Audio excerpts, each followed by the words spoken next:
What is going on, everybody? Welcome back to Brailsford Rides for another Coleman Lantern 17B episode. In this episode, we're going to do our one-year review. We're going to talk about all the goods, all the bads, everything that we upgraded. We're also going to talk about our experience with Camping World, because we did have to file a warranty repair. That didn't go so great. We'll tell you all about that.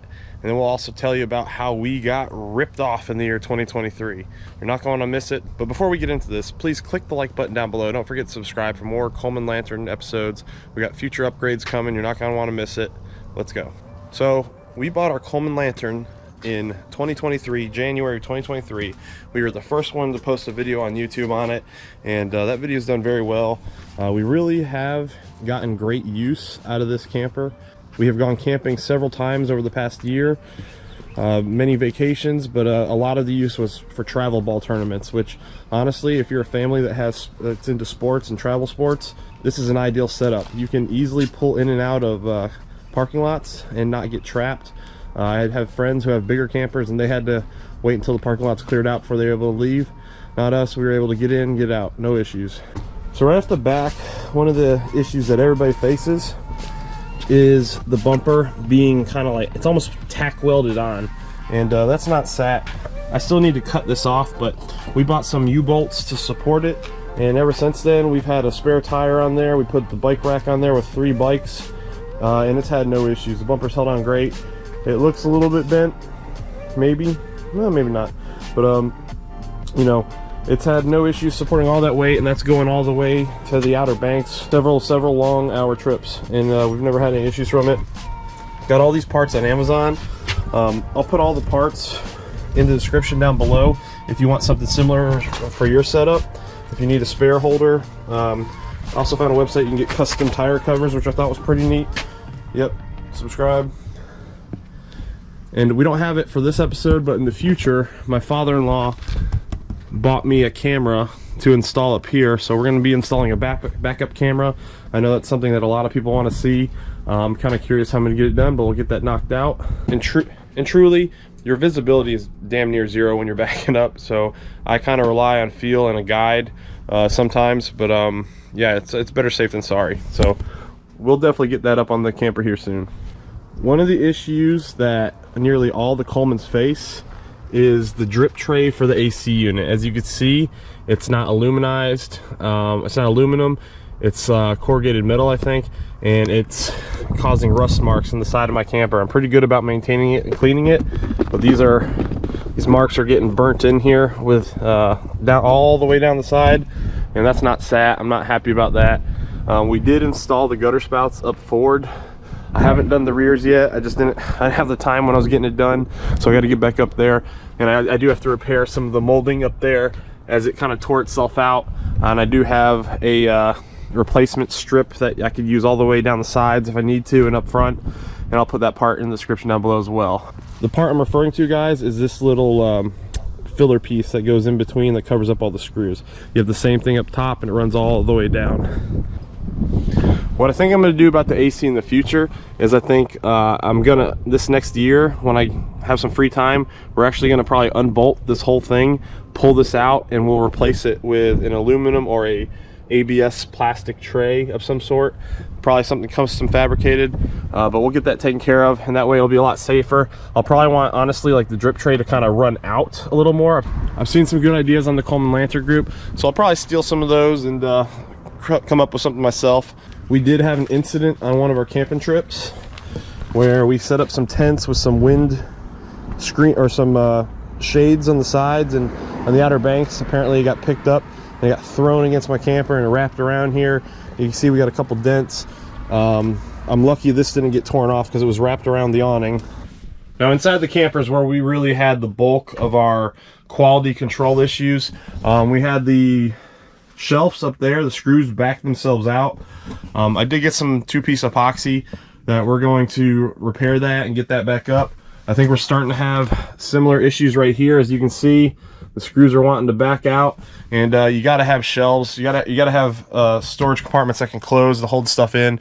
So I'm gonna have to take care of that. We did camp quite a bit, but we're not like daily users like a lot of people. Just the quality control here.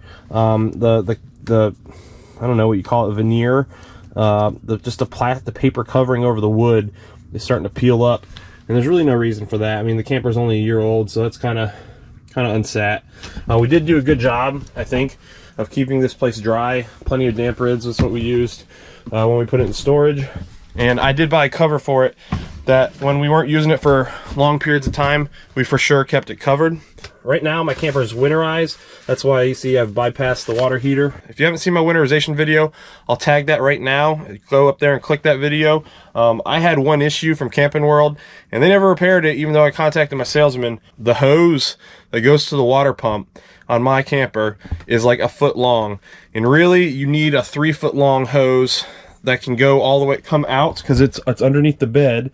You need a 3-foot hose that can come out and go into your winterization Freon and keep your pipes from freezing. But I actually had to like get in there and be very careful to tilt it and make sure the hose didn't spill it everywhere, which I did because the hose is only a foot long. It was very difficult, and it involved my son helping me out. If you have a 3-foot hose, it can be a 1-person operation.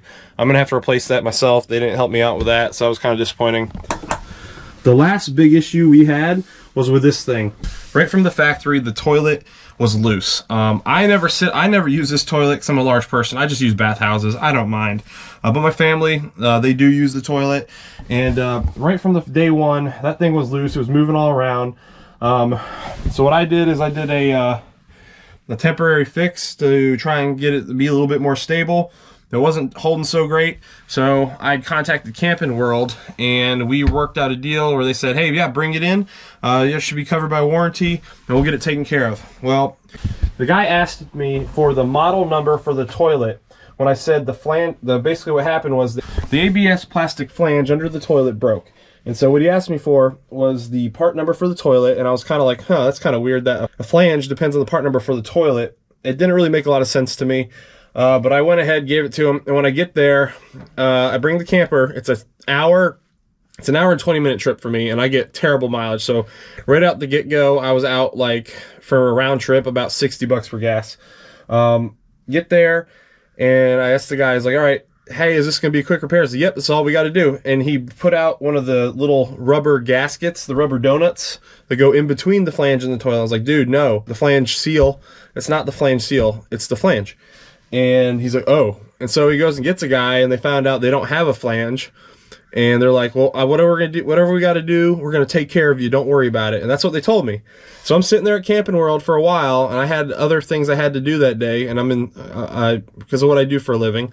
And the guy's like, yep, don't worry, we're gonna get you out of here. We take care of our military members. And so I'm like, okay, cool. Right when the time comes for me to go, they come and get me. They're like, hey, we couldn't get the flange. In order to repair it completely, we would have had to drop the tank, cut it, put a new flange in, and you didn't have time for that. So we put a flange, put one of those metal flange rings around the broken flange, and they drilled it into the floor. Well, now the toilet's pretty stable compared to what it was. It still moves a little bit, but it's way more stable. And so they're like, we'll call you when the warranty's approved, and we'll get you back in here to get the thing fixed for real. And so I'm like, that's fantastic. That works for me. We can tell the rest of the story out here. I was like, that's fantastic. That works for me. Well, then fast forward about a month, and I get a call from the Camping World rep, and he says, oh, claim denied. And I was like, oh, okay, what does that mean? I was like, you guys did a repair. You guys put a repair ring around my toilet that I didn't authorize. I wanted the repair. You know, where's that leave us? If you go to Camping World, guys, and you see the dollars per hour rate, it's something crazy like $195. It is ridiculous for how cheap these things are, and how much profit they're making versus how much they're probably paying their techs is probably unreal. But I messaged the guy saying, hey, you know, what's that mean? Do I owe this crazy bill for something I didn't even authorize? And the guy just ignored my text. So eventually I had to call, and he's like, no, we're not going to charge you. That wouldn't be right. So luckily they did me right there. I have what I see as a lazy man's repair. The thing is, it's holding, and my kids can use it, but it's not something I would use because I'm afraid I'll break the repair that's on there. So if it breaks on its own, if it breaks fully, then I guess I will do the repair myself. I'll drop the tank. I'll figure all that out. Hopefully that doesn't happen though. Other than that, guys, We've had no real issues in here. It is tight. When you see, we just leave the stuff in here when we're not camping. It's pretty tight with two large dogs and a family of 5, but we make it work. For travel ball, it's awesome.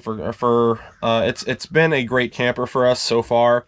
We do wish we'd gotten something bigger, but the last thing I really want to talk about is how we got hosed.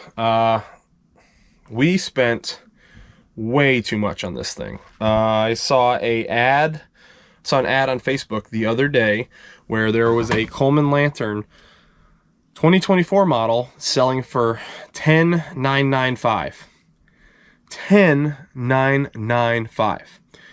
I bought in 2023, I guess at the worst time, and I literally paid a third more for my camper. Unreal. But you know, the way I look at it, guys, is the time that I got with my kids last year is you can't put a price on that. I did get to do so many quality things with my family, quality time things with my family. I got to see my son excel at baseball. You know, he got better as the year, just getting better and better and better. And I'm so excited for what this year has to hold. This camper is going to continue to make memories in my family. And if you have an opportunity to pick up a Coleman Lantern, be it the 2024 at the lower price, highly recommend it, guys. Yeah, they're built quick, but you know, all the campers are built quick nowadays. There's not a high standard for these things when they're built. I'd say the only company that really builds them phenomenally is probably Airstream, but that's why you're paying about $70,000. But guys, that's going to do it for today's video. If you're interested in more Coleman Lantern 17B videos, or if there's something you want to see, if you're looking forward to the camera install video, got a couple other upgrades coming, comment down below, let me know what you want. I don't do too many Coleman Lantern videos because this is mostly a car channel, but we do like taking this thing out and I do like showing the upgrades. That being said, guys, that's all I have for today. If you enjoyed this video, please click that like button down below. Don't forget to subscribe, and I'll see you next time on Brailsford Rides. Take care.